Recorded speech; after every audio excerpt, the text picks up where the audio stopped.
اعوذ باللہ من الشیطان الرجیم بسم اللہ الرحمن الرحیم وَإِذَا رَآكَ الَّذِينَ كَفَرُوا إِنْ يَتَّخِذُونَكَ إِلَّا هُزُوًا أَهَٰذَا الَّذِي يَذْكُرُ آلِهَتَكُمْ وَهُمْ بِذِكْرِ الرَّحْمَٰنِ هُمْ كَافِرُونَ خُلِقَ الْإِنسَانُ مِنْ عَجَلٍ سَأُرِيكُمْ آيَاتِي فَلَا تَسْتَعْجِلُونَ وَيَقُولُونَ مَتَىٰ هَٰذَا الْوَعْدُ إِن كُنتُمْ صَادِقِينَ لَوْ يَعْلَمُ الَّذِينَ كَفَرُوا حِينَ لَا يَكُفُّونَ عَنْ وُجُوهِهِمُ النَّارَ وَلَا عَنْ ظُهُورِهِمْ وَلَا هُمْ يُنصَرُونَ بَلْ تَأْتِيهِمْ بَغْتَةً فَتَبْهَتُهُمْ فَلَا يَسْتَطِيعُونَ رَدَّهَا وَلَا هُمْ يُنصَرُونَ وَلَقَدِ اسْتُهْزِئَ بِرُسُلٍ مِّن قَبْلِكَ فَحَاقَ بِالَّذِينَ سَخِرُوا مِنْهُم مَّا كَانُوا بِهِ يَسْتَهْزِئُونَ قُلْ مَن يَكْلَؤُكُم بِاللَّيْلِ وَالنَّهَارِ مِنَ الرَّحْمَٰنِ بَلْ هُمْ عَن ذِكْرِ رَبِّهِم مُّعْرِضُونَ أَمْ لَهُمْ آلِهَةٌ تَمْنَعُهُم مِّن دُونِنَا لَا يَسْتَطِيعُونَ نَصْرَ أَنفُسِهِمْ وَلَا هُم مِّنَّا يُصْحَبُونَ صدق اللہ العظیم۔ یہ سورہ الانبیاء 17ویں پارے کی 21ویں صورت کی آیات ہمارے مطالعے میں چل رہی ہیں۔ اس کی 8 آیات تلاوت کی گئی ہیں، دوسرے، تیسرے اور چوتھے رکوع کی، 36 تا 43۔ پہلے ان آیت کریمہ کا ترجمہ ملاحظہ فرمائیں۔ یہ منکرین حق جب تمہیں دیکھتے ہیں تو تمہارا مذاق بنا لیتے ہیں، کہتے ہیں کیا یہ ہے وہ شخص جو تمہارے خداؤں کا ذکر کیا کرتا ہے؟ اور ان کا اپنا حال یہ ہے کہ یہ رحمان کے ذکر سے منکر ہیں۔ انسان جلد باز مخلوق ہے، ابھی میں تم کو اپنی نشانیاں دکھائے دیتا ہوں، مجھ سے جلدی نہ مچاؤ۔ یہ لوگ کہتے ہیں آخر یہ دھمکی کب پوری ہوگی اگر تم سچے ہو؟ کاش ان کافروں کو اس وقت کا کچھ علم ہوتا جبکہ یہ نہ اپنے منہ آگ سے بچا سکیں گے، نہ اپنی پیٹھیں، اور نہ ان کو کہیں سے مدد پہنچے گی۔ وہ بلا اچانک آئے گی اور انہیں اس طرح یک لخت دبوچ لے گی کہ یہ نہ اس کو دفع کر سکیں گے اور نہ ان کو لمحہ بھر مہلت ہی مل سکے گی۔ مذاق تم سے پہلے بھی رسولوں کا اڑایا جا چکا ہے، مگر ان کا مذاق اڑانے والے اسی چیز کے پھیر میں آ کر رہے جس کا وہ مذاق اڑاتے تھے۔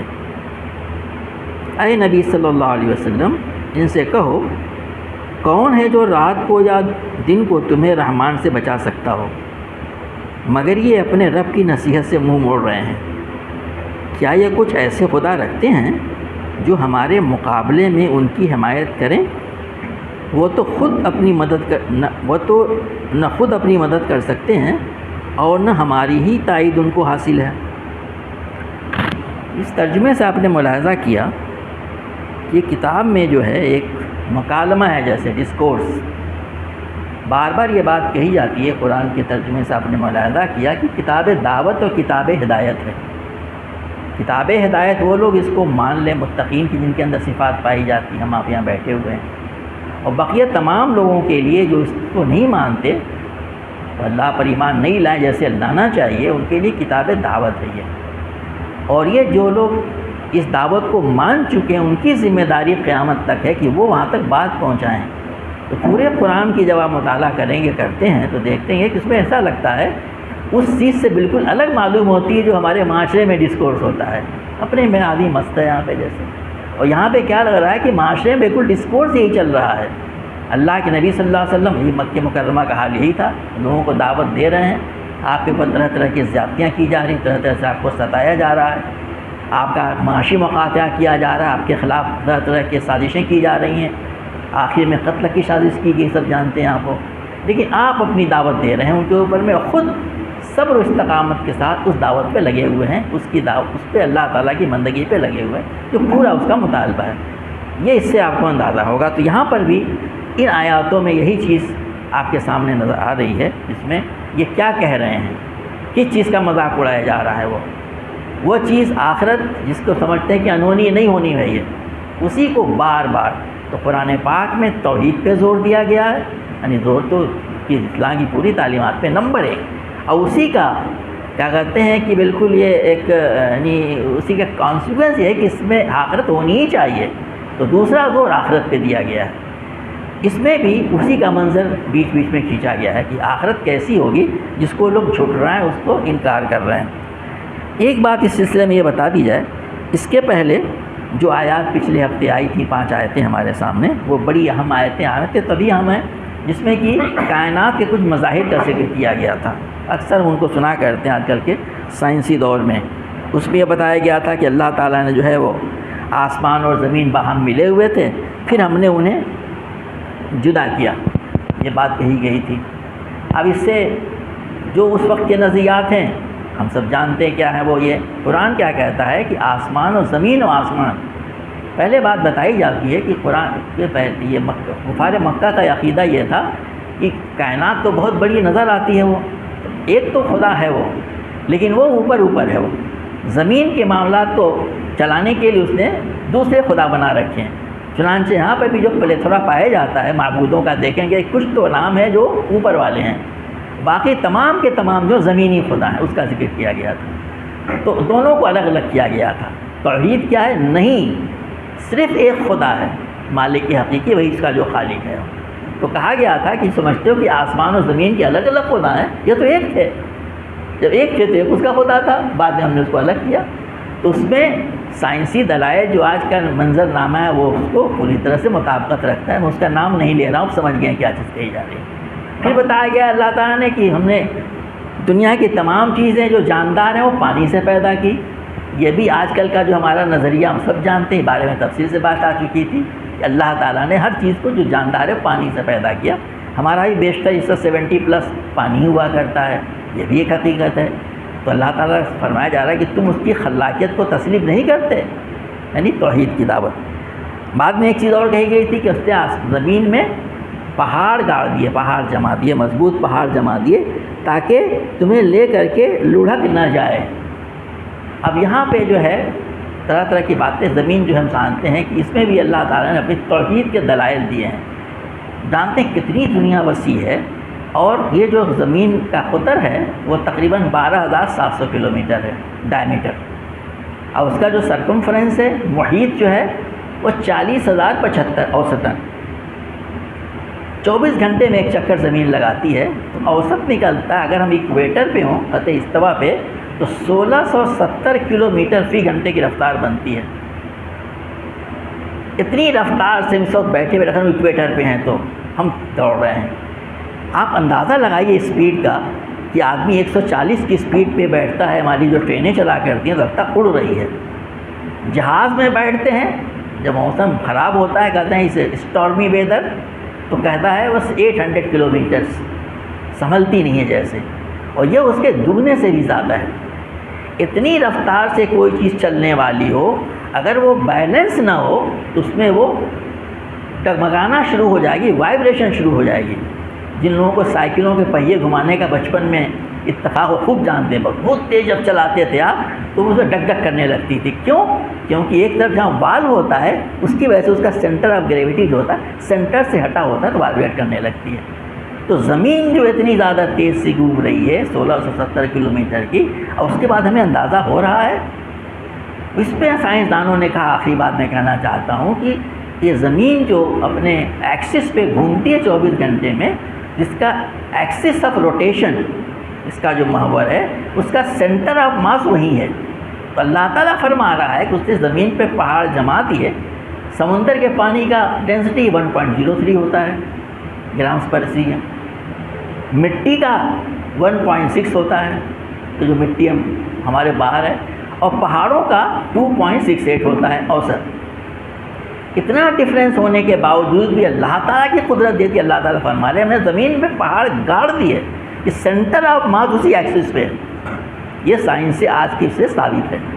اسی وجہ سے زمین جو ہے لوگ کہتے ہیں کہ وہ اتنے تیز گھومنے کے باوجود بھی وہ بالکل وائبریٹ نہیں کرتی۔ اللہ تعالیٰ فرما رہا ہے ہم نے زمین پر پہاڑ گاڑ دیے، جما دیے تاکہ تمہیں لے کے لڑھک نہ جائے۔ تو یہ بھی کیا تم اس کی خلاقی کو نہیں مانتے؟ تو آگے کہا گیا کہ تب تم یہ اس پہ ایمان نہیں لاتے، اپنے آپ ہو گیا، لٹپ ہو گیا یہ سب توحید کی دعوت دی گئی ہے۔ اب اس کے بعد سے یہاں پہ جو آج آیتیں جو ہم نے تلاوت کی ہیں، اس میں جس کی دعوت دی گئی ہے وہ ہے کہ نبی کریم صلی اللہ علیہ وسلم جب اسلام قرآن پاک کی دعوت دیتے تھے توحید، آخرت اور رسالت کی، اس کا کیسے استقبال ہوتا تھا، کیسا اس کا ریاکشن ہوتا تھا۔ یہی ہر دور میں ہوتا ہے اور ہو رہا ہے۔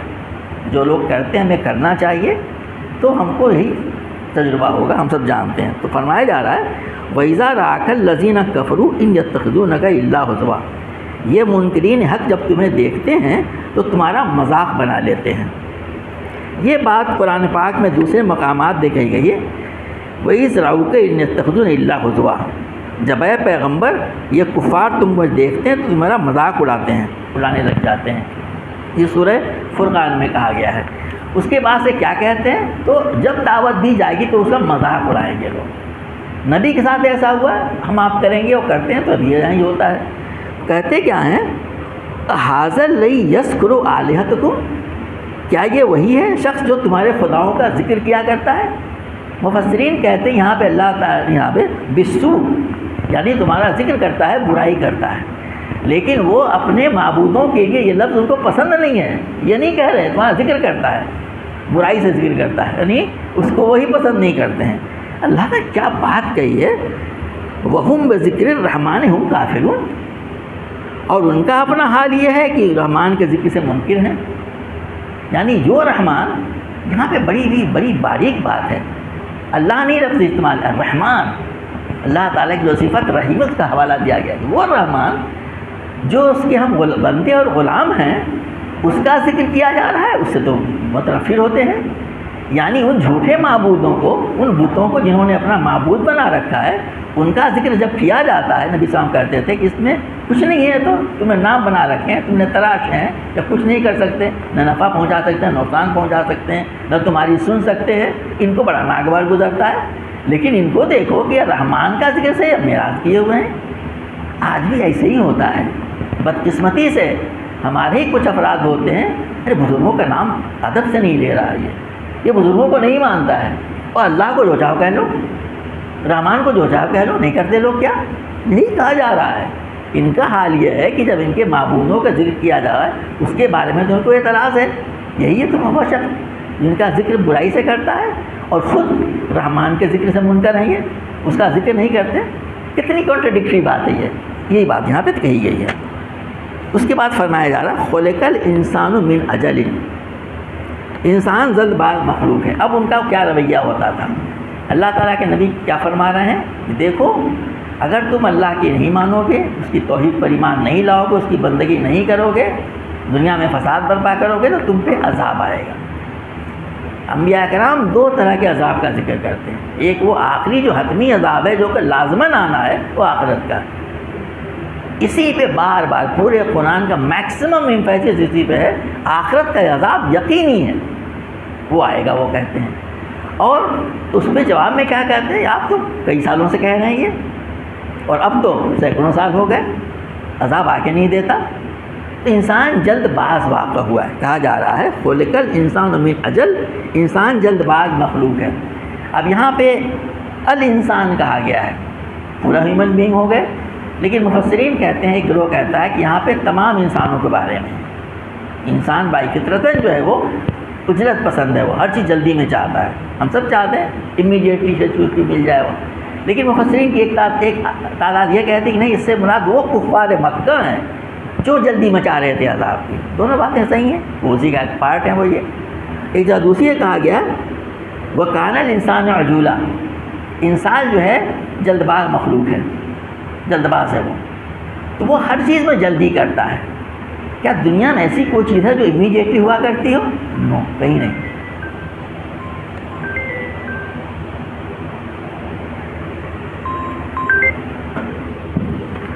تو یہاں پہ کہا جا رہا ہے کہ یہ غلط ہے، یہ صرف انسان جو ایمان لائے گا وہ اس چیز سے مستثنا ہوگا۔ اس کے اندر صبر کی صفت پیدا ہوگی. اسی لیے کہا گیا سورہ عصر کے بعد میں والعصر ان الانسان لفی خسر الا الذین آمنوا وعملوا الصالحات وتواصوا بالحق وتواصوا بالصبر. تو ایمان کا لازمی صفت یہ ہے کہ اس کے اندر صبر ہونا چاہیے. ان کا معاملہ یہ نہیں تھا، وہ جو تھے وہ جلد بازی کر رہے تھے عذاب لائیے. ان کو چاہیے یہ تھا یہ جو موقع ملا ہوا ہے اس سے فائدہ اٹھا کر کے اللہ کی بندگی اختیار کر لے، اپنے آپ کو عذاب سے بچا لے.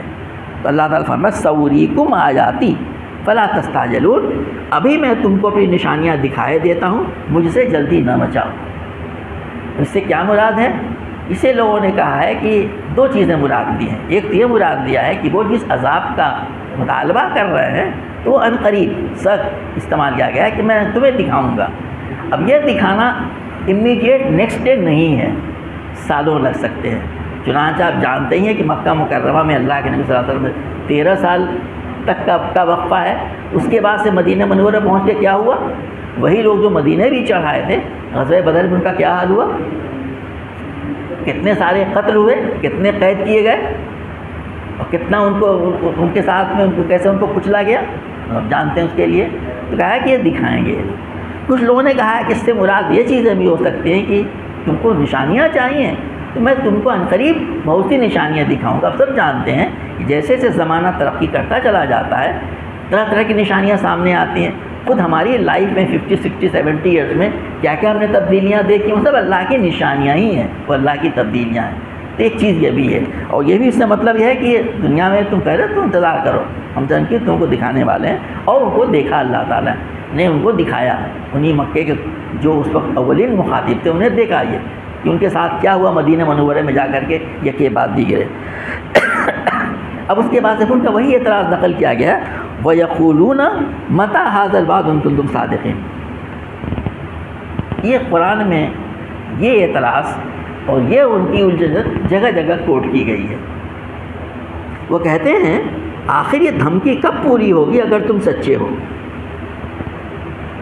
قرآن پاک میں اللہ تعالیٰ بار بار کہہ رہا ہے کہ وہ کب یہ کہہ رہا ہے کہ کل آ جائے گی، ابھی آنی چاہتی ہے. وہ اللہ تعالیٰ کا جو ٹائم فریم ہے وہ منٹوں گھنٹوں اور دنوں اور ہفتوں اور سالوں میں نہیں ہوتا ہے.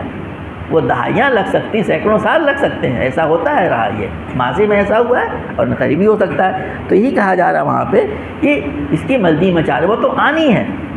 اسی کو قرآن پاک میں اتنی مرتبہ دہرایا گیا ہے اللہ کے نبی صادق المصدوق جو ہیں کہ یہ آخرت آنی ہے.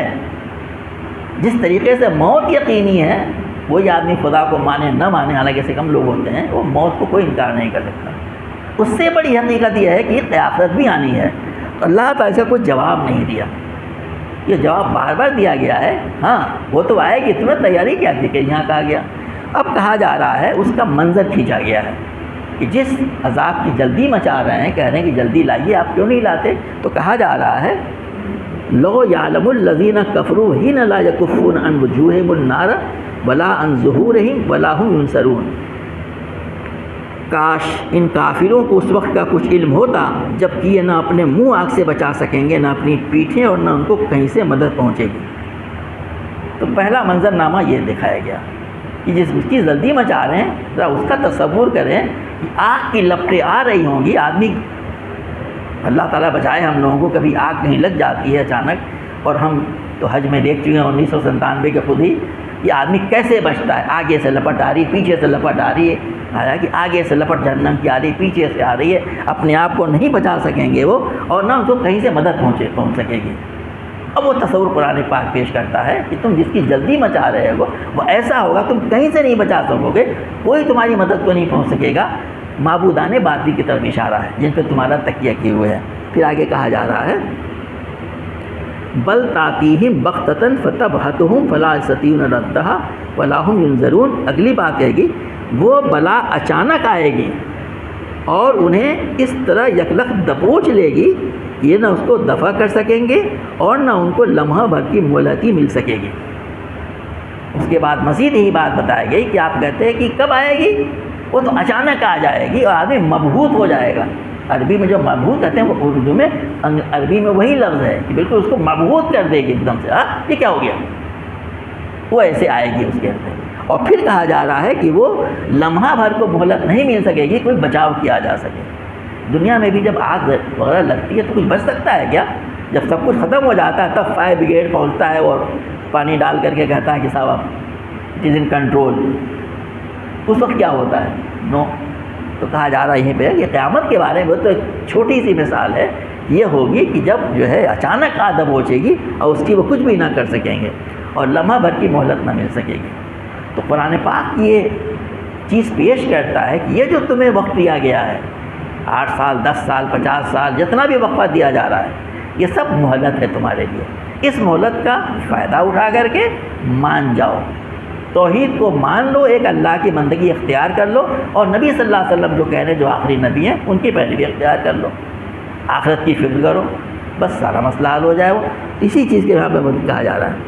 اب اللہ کے نبی صلی اللہ علیہ وسلم کو تسلی دی جا رہی، وَلَقَدْ اسْتُهْزِئَ بِرُسُلٍ مِّن قَبْلِكَ فَحَاقَ بِالَّذِينَ سَخِرُوا مِنْهُم مَّا كَانُوا بِهِ يَسْتَهْزِئُونَ۔ مذاق تو تم سے پہلے بھی رسولوں کو اڑایا جا چکا ہے، مگر ان کا مذاق اڑانے والے اسی چیز کے پھیر میں آ کر رہے جس کا وہ مذاق اڑاتے تھے۔ یہ بات بھی قرآن پاک میں مختلف پیرائے میں بیان کی گئی ہے الگ الگ موقع سے۔ یہ مذاق بنانا، مذاق اڑانا، اور جیسا مذاق اڑاتے تھے آج تو خوب ہو رہا ہے، ہمارا میڈیا کمیونیکیشن ایسا ڈیولپ ہوا ہے، کہا جا رہا ہے کہ اس کے پہلے بھی ہوتا رہا ہے، لیکن پھر وہی ہوا کہ مذاق اڑانے والے اسی چیز کے پھیر میں آ گئے جس کا وہ مذاق اڑاتے تھے۔ قرآن پاک میں پرانی قوموں کے واقعات بیان کیے گئے، ان کے کھنڈرات ہمارے سامنے موجود ہیں۔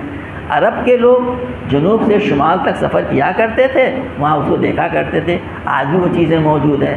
قرآن پاک ان کی طرف اشارہ کرتا ہے۔ وہ ایک بات اکثر اس سلسلے میں کہی جاتی ہے پڑھے لکھوں کے لوگوں کے اندر میں کہ صاحب صرف انہی کا ذکر کرتا قرآن پاک یہ ایک محدود ایریا میں تھے، یعنی یہ جو آج کا جو ہے جزیرۃ العرب ہے یا آس پڑوس کے شام ہے یا مصر وغیرہ ہے، تو اس کی وجہ یہ ہے قرآن پاک نے ان چیزوں کا ذکر کیا ہے جس کے بارے میں وہ خوب جانتے تھے، ہر ایک کو معلوم تھا، وہ سب کہانیاں تھے، قصے ان کے تمام چیزیں معلوم تھیں ان کو لیے، تو ان کو کسی چیز کے انکار کرنے، یعنی وہ چیزیں سب کے علم میں تھیں۔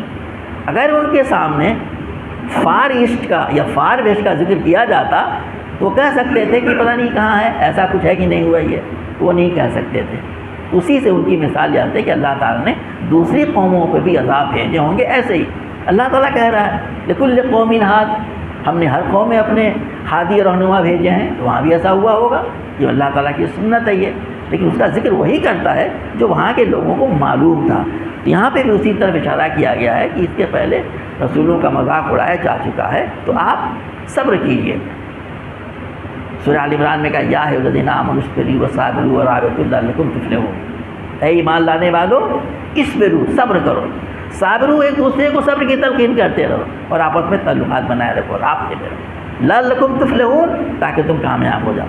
تو یہ کامیابی کے لیے جو ہے بنیادی صفت ہے صبر کی، صبر کی، اصبروا و صابروا۔ یہاں پر بھی آپ کو صلی اللہ علیہ وسلم کو یہاں پہ لفظ صبر استعمال نہیں کیا گیا ہے، لیکن تسلی دی جا رہی ہے کہ آپ صبر کیجئے۔ اور صبر کے معنی یہ پیسو چیز نہیں ہے، یہ بات جان لینا چاہیے جو ہم سمجھتے ہیں، بلکہ ایکٹیو چیز ہے، اپنے اصولوں پہ ثابت قدم رہنا، حق ہے اس پر جمے رہیں گے، نقصان ہو تکلیف اٹھائیں اس سے ہٹیں گے نہیں، غلط کام کرنے سے، ناجائز کام کرنے سے دنیا کے فائدے ہمیں ہو رہے ہوں ہم نہیں لیں گے، نقصان اٹھا لیں گے، اللہ کو ناراض نہیں کریں گے، یہ صبر ہے۔ وہ حالات میں بہ جانا یہ نہیں، یہ صبر ہوتا ہے، اس میں اپنے موقع پہ جمے رہنا، اس کو کہتے ہیں ثبات، ثابت قدمی۔ اسی طرح اشارہ کیا گیا ہے کہ مذاق بنانے کا فکر مت کیجیے۔ اب پھر آگے ان سے کہا جا رہا ہے، اللہ تعالیٰ مختلف طریقے سے چیزوں کو بتاتا ان کے سامنے کہ آخر تم کیوں نہیں سمجھ کے دیتے۔ فرمایا جا رہا ہے قل من یکلؤکم باللیل والنہار من الرحمن، اے نبی صلی اللہ علیہ وسلم ان سے کہو کہ کون ہے جو رات کو یا دن کو تمہیں رحمان سے بچا سکتا ہے۔ اس کے پہلے عذاب کا ذکر آیا، لفظ رحمان استعمال کیا گیا یہاں پہ بھی، پھر یعنی اللہ تعالیٰ کی صفت کو آدمی غور کرے، اللہ تعالیٰ رحمان ہے، ہمیں آدمی بچا رہا ہے، اور اب عذاب آئے تو کون بچا سکے گا؟ دنیا میں بھی ہم جانتے ہیں کہ طرح طرح کی آفتوں سے اللہ تبارک و تعالیٰ کیسے ہمیں محفوظ رکھتا ہے، اس کی تفصیل میں جانے کی ضرورت نہیں ہے۔ تو یہ، اور دوسرے اگر کوئی عذاب آئے دن رات کسی وقت میں، تو کیا تم نے کوئی انتظام کیا ہے؟ یہ لوگ جن پہ تم نے تکیہ کیا ہوا ہے، جو تمہارے معبودان باطن ہیں، یا جن کو سمجھتے ہو کہ ہماری مدد کو آئیں گے، کیا یہ ایسا کچھ کر سکیں گے؟ تو پھر آگے کہا جا رہا ہے بلہم ان ذکر ربہم معرضون، بلکہ مگر یہ اپنے رب کی نصیحت سے منہ موڑ رہے ہیں۔ آدمی جو ہوتا ہے اتنا ڈھیٹ ہو جاتا ہے ایک دم سے، جو سن کے نہیں دیتا، کہہ رہے ہیں کہ اصل بات یہ نہیں ہے، ایسا کچھ نہیں ہے، بلکہ یہ کہ منہ موڑے ہوئے ہیں، ان کو کوئی توجہ نہیں دے رہے ہیں اس کے لیے۔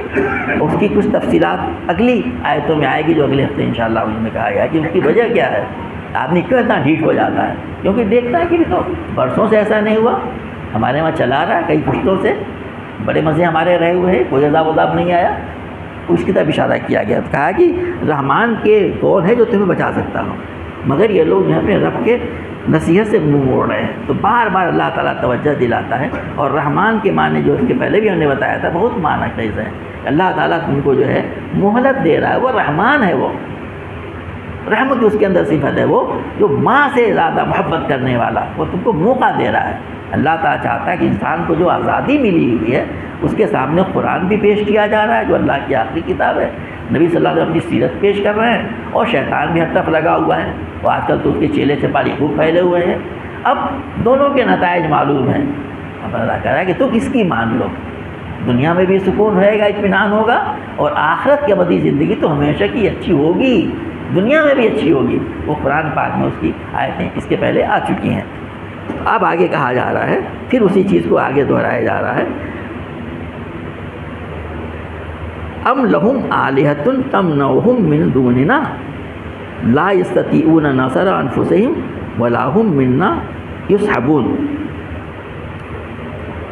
کیا یہ کچھ ایسے خدا رکھتے ہیں معبود جو ہمارے مقابلے میں ان کی حمایت کریں؟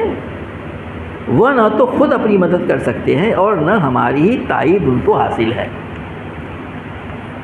توحید کے دلائل اور شرک کی رد، یہی بار بار ریپیٹیشن۔ مکے کے لوگ تو خدا کو مانتے تھے، ان کے نوا اللہ وہ جانتے تھے، معاملہ اس چیز کا نہیں تھا۔ آج بھی دنیا میں ہے، بہت قلیل تعداد ہے، گنتی جا سکتی ہے جو ریئل ایتھیسٹ ہے، دنیا میں رہتے ہیں، جب نوجوان ہوتے ہیں، لیکن جب بوڑھے ہوتے ہیں اور قریب آتا ہے تو وہ بھی کہتے ہیں دیر از سم تھنگ، کوئی ہے، پلیز پرے فور می۔ یہ کیا ہے؟ وہ لوگ بھی جو اپنے کو ایتھیسٹ کہتے ہیں، تو کوئی ہے نہیں۔ تو ایک خدا کو مانتے ہیں، لیکن کوئی ایسا خدا بنا کے بیٹھا ہوا ہے، کوئی مانتا ہے کہ صاحب وہ آرام کر رہا ہے، کوئی مانتا اس نے کچھ دوسرے لوگوں کو لگا رکھا ہے، وہ ریسٹ لیے ہوئے وہ، لیکن نہیں، اس خدا کا تصور قرآن پاک دیتا ہے جو یہاں ہے، حی و قیوم ہے، وہ زندہ و جاوید ہے، وہ زندہ ہے، وہ بالکل اور پوری طرح ایکٹیو ہے، پوری دنیا کو سنبھالے ہوئے ہے، ایک ایک لمحہ اور سنبھالے ہوئے، بالکل رحمان، اس خدا کی طرف قرآن پاک دعوت دیتا ہے۔ اسی کے سلسلے میں کہا جا رہا ہے کہ تو دنیا میں لوگ کیا کرتے ہیں، طرح طرح کے معبود بنا لیتے ہیں۔ یہودی جو یعنی دنیا کے جو دوسرے مذاہب ہیں، فارسٹ وغیرہ پایا، انہوں نے بھی طرح طرح کے یعنی معبود بنا رکھے ہیں۔ مثال کے طور پہ یہ بدھسٹ جو کہلاتے، کہا جاتا ہے کہ ان کے وہاں گاڈ کا کنسیپٹ نہیں ہے، یہ بات کہی جاتی ہے ان کے بارے میں۔ عجیب سی بات ہے کہ ایک مذہب اور گاڈ کا کنسیپٹ ہی نہ ہو، they just keep silence about it. لیکن آپ چلے جائیں بودھ گیا میں، وہاں پہ چائنا کا مندر ہے، وہاں پہ جاپان کا ہے، وہاں پہ ویتنام کا ہے، جتنے ممالک بدھسٹ ہیں ان سب کے مندر ہیں، جانتے ہوں گے لوگ وہاں پہ، ہر ایک میں جائیے دیکھیے وہ بت خانہ ہے۔ عجیب سی بات ہے یہ، تو انہوں نے بنا رکھے ہیں اس کو، اسی طریقے کا وہ اللہ کے شریک بنا رکھا ہے۔ آپ ان پہ آئیے جو ہمارے ابراہیمی مذاہب ہیں، یہودی جو ہیں، ان کے وہاں بھی آپ جائیں گے۔ ہمارے ادھر شمال میں تو سائناگوگ بہت کم پایا جاتا، دلی میں ہے لیکن بہت پروٹیکٹڈ ہے، ساؤتھ میں ہیں ابھی۔ آپ وہاں جائیں گے وہی کو بت خانہ معلوم ہوگا، پتہ نہیں کیا کیا رکھے رہتے ہیں سب۔ میں نے دیکھا جا کے کیرلا میں، کوچی میں، عیسائیوں نے تو پورا کا پورا انہوں نے شرکی شروع کر دیا ہے، کم سے کم 3 طرح طرح کی تصویریں ہوتی ہیں، تو سب جو ہیں وہ شرک میں مبتلا ہیں، اور باقی لوگ دنیا بھر کے کیا دیوی دیوتا اور بت بنائے رہتے ہیں، ان کی تفصیل میں جانے کی ضرورت ہے۔ قرآن بار بار اس پہ ضرب لگاتا ہے، کہتا ہے کہ تمام کے تمام معبودان جھوٹے ہیں، باطل ہیں، کوئی فائدہ نہیں پہنچانے والے۔ یہی چیز یہاں پہ بھی کہا جا رہی ہے کہ کیا انہوں نے کچھ ایسے خدا رکھتے ہیں جو ہمارے مقابلے میں جو ہمارے مقابلے میں ان کی حمایت کریں. اسی لیے تو بناتے ہیں کہ مدد کریں گے ہماری مصیبت میں پریشانی میں. حالانکہ ایسا کچھ نہیں ہے. کیا مدد کر سکتے ہیں وہ؟ یہی بار کہتا ہے کہ نہیں کر سکتے. اسی چیز کو یہاں بھی کہا گیا ہے کر سکتے ہیں وہ تو خود اپنی مدد نہیں کر سکتے. یہ قرآن بہت ہی واضح طور سے کہتا ہے کہ جو تم نے معبود بنا رکھے ہیں، زندہ ہو چاہے مردہ ہو چاہے بھوتوں تراشے ہوئے، وہ خود کسی کام کے نہیں ہیں. وہ اپنی مدد بھی نہیں کر سکتے وہ جا کے تمہاری مدد کر سکیں. بلکہ آگے یہ بھی کہا گیا ہے وَلَا هُم مِنَّا يُصْحَبُونَ، ان کو تو ہماری نہ تو ان کو ہماری تائید حاصل ہے. اس کے بارے میں مفسرین نے بہت اچھی بات لکھی ہوئی ہے کہ جو ہے وہ حضرت موسیٰ علیہ السلام، ہارون علیہ السلام جب بھیجے گئے اپنے مشن پہ کہ جاؤ اور بنی اسرائیل کو آزاد کرو، فرعون کو دعوت دو، کافی وہ کہتے ہیں کہ وہ بہت طغیان پہ آمادہ ہو گیا ہے، انہ طغیٰ. تو انہوں نے کہا تھا کہ ارے اتنی بڑی سلطنت، اس کی اتنا جابر و ظالم، ہم لوگ کیا کر سکیں گے؟ ہمیں ڈر ہے کہ ہمیں جھٹلا دے گا، تشدد کرے گا. تو اللہ تعالیٰ فرماتا ہے اننی معکما اسمع و ارا، جاؤ میں تمہارے ساتھ ہوں تم دونوں کے، میں سب کچھ دیکھ رہا ہوں، سب کچھ سن رہا ہوں، سب کچھ دیکھ رہا ہوں. اب اگر اللہ تعالیٰ کی طرف سے یہ بات کہہ دی جائے، اس کی طرف ہم نے پچھلے سورہ طٰہٰ میں اس کی طرف اشارہ کیا تھا کہ میں تو سب کچھ سن رہا ہوں، دیکھ رہا ہوں. اب کوئی طاقت اللہ تعالیٰ کی کہ جو عالم الغیب والشہادہ ہے وہ کہہ رہا ہے کہ میں سب سن رہا ہوں، دیکھ رہا ہوں، جاؤ. وہی اللہ تعالیٰ کہہ رہا ہے کہ ہے ان کو ایسا کوئی، ہماری ان کو مدد حاصل نہیں ہے. اللہ تعالیٰ نے اپنی بیزاری کا اظہار ہر طریقے سے کیا کہ نہیں، یہ بالکل جھوٹے ہیں، بالکل بیکار ہے. یہ جب بنی اسرائیل نے بچڑا بنا لیا تھا اور اس پہ پوجنے لگے تھے، کہا کہ کیا کوئی چیز کے جواب دیتا ہے، یہ کوئی نفع نقصان پہنچاتا ہے، تم اس کو پوجنے لگے. بار بار قرآن پاک جو شرک کی تردید کرتا ہے اور توحید کی تعلیم دیتا ہے. انسان توحید پر آ جائے، عملی طور سے ماننا صرف کافی نہیں، عملی طور سے آ جائے اور نبی کریم صلی اللہ علیہ وسلم کے طریقے پہ عمل پیرا ہو جائے. وہ آزمائشیں آئیں گی کیونکہ جنت کی راہ آسان نہیں ہے، لیکن اللہ تعالیٰ کی مدد اس پہ ہوگی اور ہم دیکھیں گے کہ اللہ تعالیٰ دنیا میں بھی ہماری مدد کرے گا، جس کا اس نے وعدہ کیا ہے. قرآن میں جگہ جگہ وعدہ کیا ہے.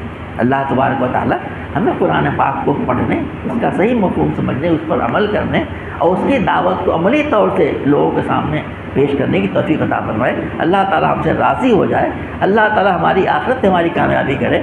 ہمیں اللہ تعالیٰ اپنی معرفت حاصل کرے. سبحان ربک رب العزت عما یصفون وسلام علی المرسلین والحمد للہ رب العالمین.